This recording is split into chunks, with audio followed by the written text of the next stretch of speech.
Les vérités interdites, épisode 3. Les archives impossibles, quand les objets contredisent l'histoire.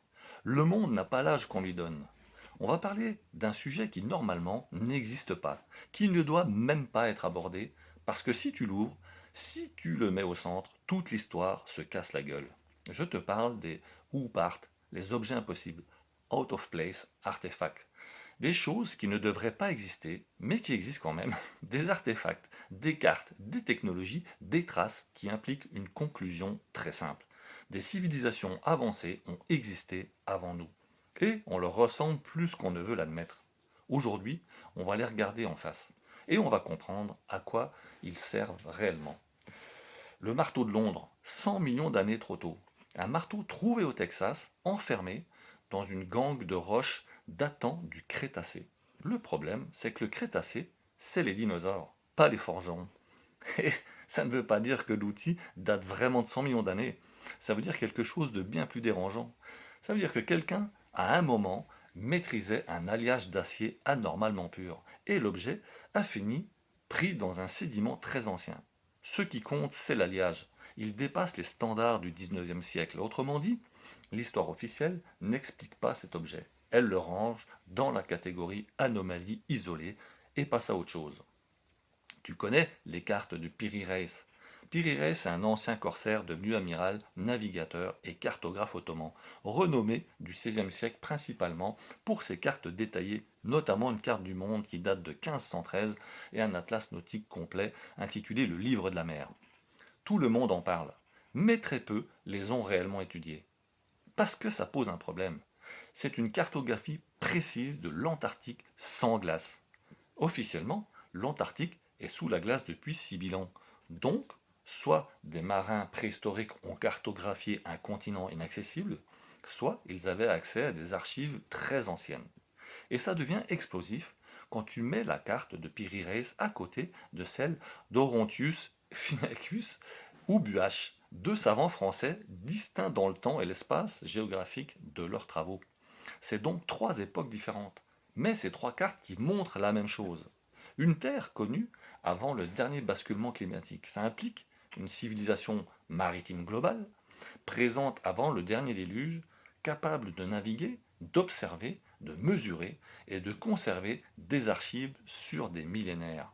Ce n'est pas une coïncidence, c'est un héritage. C'est pareil pour les batteries de Bagdad. C'est l'électricité oubliée. Des petits pots en argile et des électrolytes acides. Des tiges de cuivre et de fer. Une seule conclusion, des piles, des vrais, une batterie en gros. 2000 ans avant Volta. Certaines pièces ont même des résidus indiquant qu'elles servaient à de la dorure électrolytique. Donc, ils n'ont pas inventé l'électricité, ils l'ont réutilisée. Parce que ça, c'est le cœur du problème. Nos ancêtres n'étaient pas primitifs. Nous sommes ceux qui ont oublié. C'est comme les mécanismes impossibles anticitaires. Tu connais ça? Tu prends une horloge suisse. Je suis suisse, ça me parle. Tu enlèves le cadran. Tu gardes les engrenages. Tu la fais remonter à moins 200 ans avant Jésus-Christ. Et tu obtiens le mécanisme d'anticitaire. Un ordinateur analogique capable de modéliser les cycles lunaires, les éclipses, les positions des planètes et même les Jeux olympiques. Un truc de ouf, non? C'est un niveau mécanique qui n'a réapparu qu'au XVIIIe siècle. Tu peux l'appeler comme tu veux, génie isolé, civilisation brillante, sauf que ce n'est pas isolé. On retrouve les mêmes niveaux d'ingénierie partout quand on gratte un peu. Et il y a un motif.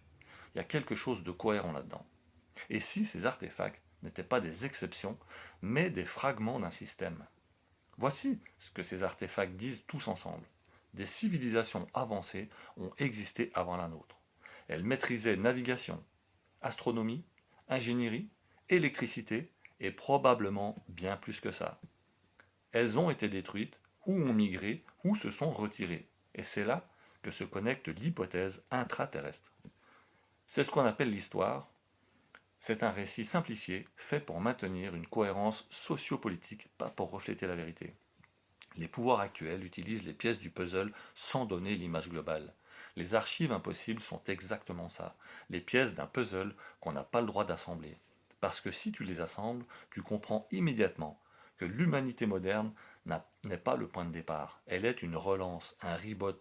J'en ai déjà parlé, un reset. Alors pourquoi cacher tout ça, tu vas me dire? Eh bien, il y a deux raisons principales. La première, c'est le contrôle du récit. Si tu contrôles l'histoire, tu contrôles l'identité d'un peuple. Tu contrôles sa vision de lui-même, sa place dans le monde, sa docilité ou sa révolte, sa capacité à imaginer autre chose. Cacher une civilisation avancée, c'est cacher la preuve que nous pouvons redevenir avancés. Et le deuxième point, c'est l'accès à l'héritage réel. Si des anciens mondes ont laissé des archives, des technologies, des lieux, des systèmes énergétiques ou même des portails, symboliques ou non, alors celui qui les détient aujourd'hui tient un pouvoir gigantesque, assez gigantesque pour façonner le futur de la civilisation. Alors qu'est-ce que ça implique tout ça pour nous aujourd'hui? C'est pas un débat archéologique, c'est un débat existentiel. Qui sommes-nous réellement? Que reste-t-il de ce que nous avons déjà été? Pourquoi la mémoire a-t-elle été effacée? Et qui poursuit encore l'héritage perdu? Parce que ce n'est pas un hasard si les élites sont fascinées par l'Antarctique, si certains milliardaires achètent des observatoires privés, si les États fouillent discrètement des zones interdites, et que nos mythes parlent tous d'un monde d'avant. Les archives impossibles ne sont pas des anomalies, ce sont des messages. Et ils disent tous la même chose. Vous êtes plus ancien que ce qu'on vous a dit.